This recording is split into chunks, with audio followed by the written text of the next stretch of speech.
Let's talk about energy. Energy gap, the energy gap. Panahon na para tanggalin na natin ang systems loss na pinapasa sa consumer. Any grid that supplies electricity is going to lose some of it. Run electricity through a wire, and some of it gets lost to heat, and some of it gets stolen. It's just physics. But it accounts for about 5% of your electricity bill, and it does seem unfair to pay for energy that doesn't arrive, especially since we also pay for the infrastructure in our distribution charges. Distribution companies compute this as the difference between what they bought and what they built, and they pass that on to you.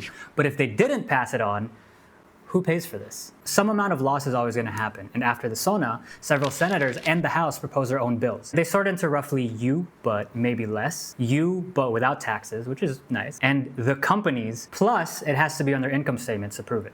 I had to go off of what news outlets are reporting for some of these, because Why are we still here?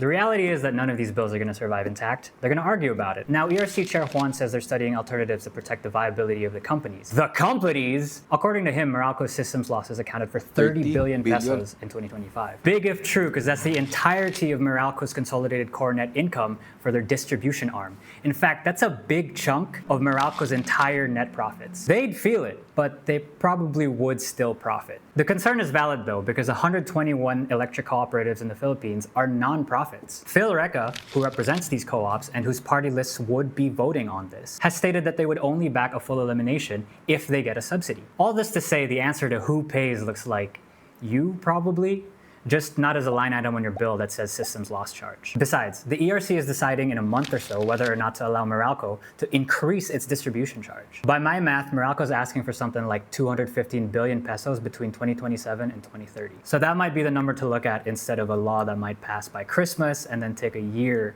to be implemented.